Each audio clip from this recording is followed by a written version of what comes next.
All right, hi everybody. In this video, I want to walk through the solution for question 4 that is on the worksheet that we were working on with expected value and variance. So in question 4, we've got a PDF f subscript x for some random variable, continuous random variable x, which is given as this piecewise function. So it's important to note here that when we're working with a continuous random variable, the PDF is typically we need to specify the domain, and oftentimes we'll do that using a piecewise function. So in this case, we can see the domain here is 0 to 4, in which case the PDF is equal to x over 8. And if we're outside of that region, for any other value of x, the PDF is equal to 0. So question 4a is asking us to sketch a graph of this PDF. And so notice this is a linear function. So we would graph a line over the region from 0 to 4, and then otherwise the function's value would equal 0. So you could sketch that by hand. Down below in the solution, we've got an R code cell, which is going to create this plot for us. And so down here, you can see exactly what this plot looks like. And it's worth noting that the total area underneath the PDF should equal 1. And so in this case, that total area is a triangle, base 4, and height equal to 1/2. So the area of this triangle is in fact 4 times 1/2 times 1/2, which is equal to 1. So this is a reasonable PDF function to be working with.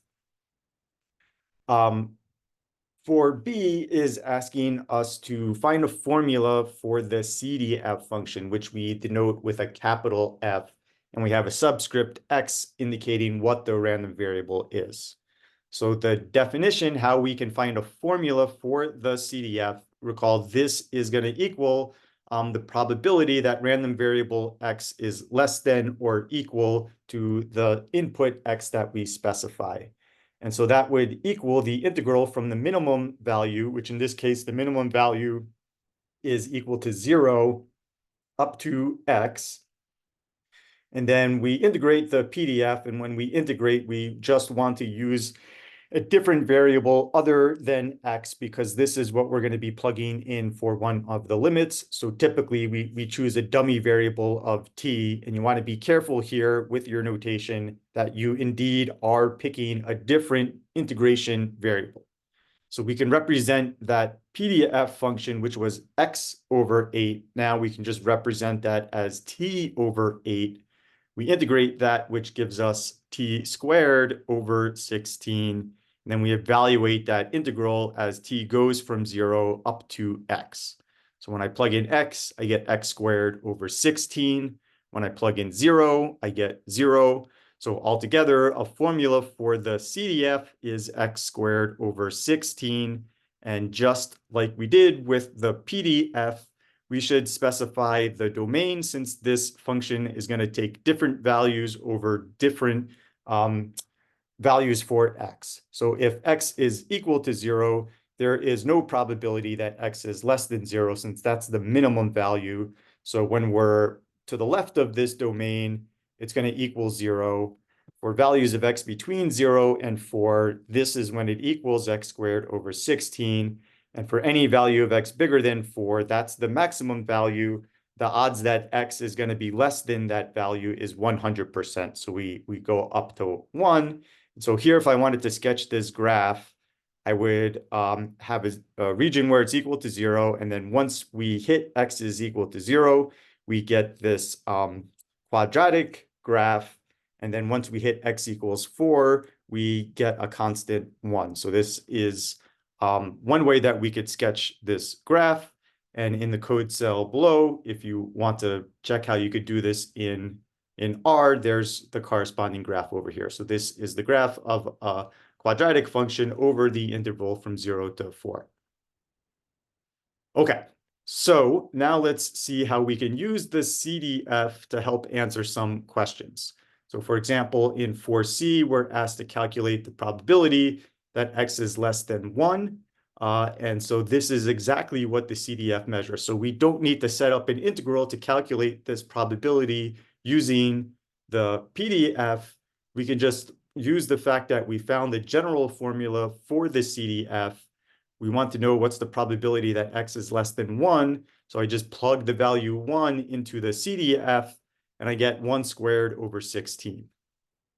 So this gives me 0.0625.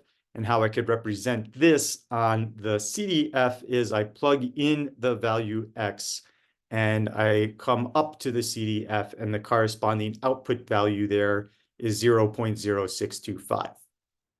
You could, of course, do this using the probability density function, the PDF, if you wanted to go that route, in which case we would integrate from the minimum value up to 1, and we integrate now the PDF function.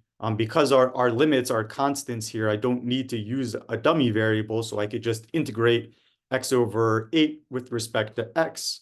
Or we could just calculate the area of a triangle, and either way, we'll get the same answer, that the area below the graph over the interval from x is equal to 0 to x is 1 is equal to 0.0625. So those are two different ways that we could calculate this probability. We could use the CDF, which is probably a faster way to do it if you know what the formula for the CDF is, or we could use the probability density function. Okay, now in 4E, we're asked to calculate the expected value of random variable x, which is a continuous random variable. And so by definition, we would integrate over all of the possible values of x. The thing that we integrate now is x times the PDF. We would integrate x times the PDF, which we've denoted with f with a subscript of x. So recall that the formula is x over 8. And here, this is how we defined it for x is equal to 0 to 4. So our domain goes from 0 to 4. So our lower limit is 0. Our upper limit is 4. And so when I integrate x squared over 8, we get x cubed over 24. And then we would evaluate that at the limits from 0 up to 4. And that gives us an expected value of about 2.667. And so we can mark this point on the graph. And roughly speaking, this is the balance point of the graph. So if I put my finger right here, then this would be perfectly balancing the area, the weight underneath this graph. The median gives us another way of measuring the center of a distribution. The median, recall, is the value of x such that the probability that random variable x is less than x, it splits the data in half. So the probability that x is less than the median value is going to equal 0.5. Probability that x is bigger than the median value is 0.5. So we can find the median by setting the CDF equal to 0.5 and then solving the resulting equation. So our formula for the CDF was x squared over 16. We set that equal to 0.5. So we multiply both sides by 16. That gives us x squared is 8. And then I take the square root. And when I do that, I have two possible solutions here, that x could be negative the square root of 8, or x could be positive the square root of 8. But our domain for this random variable is x is taking values between 0 and 4. So we can't possibly have a median, which is negative the square root of 8. So in this case, the median is the positive square root of 8, which is about 2.8. And if we compare these two values, the median and the mean, on the graph of the PDF function, then we discussed that the mean is approximately equal to the balance point. The median is going to be the value that divides this area into two equal halves. And so in this case, notice that the mean is less than the median, and that's because our data is skewed to the left. You could also have found the median using the PDF but since we've already found the CDF, this would be a faster method. But the solutions will have an alternative approach that you could have used the PDF and set up an equation using an integral to find the median. Okay, in order to calculate the variance, so for the last part of question 4, by definition, the variance is equal to the expected value of x minus mu x squared. And we proved the result, or at least we proved it for the discrete case, and you're going to prove it for the continuous case on homework, that we could equivalently calculate this variance by taking the expected value of x squared and then subtracting the value of the mean squared. And we found the value of the mean in one of the previous parts. So we found that to be 667 or 8/3. So we could plug that in place for the mean, and what is left to find would be the expected value of x squared. So when we want to find the expected value of x squared, we do this similar to how we find the expected value of x, except now instead of integrating x times f of x, here what we're going to integrate is x squared times f of x. So I'm going to integrate from 0 to 4 x squared times x over 8. And this gives me x to the 4th over 32, which we would evaluate from 0 up to 4. And that gives us the expected value of x squared is equal to 8.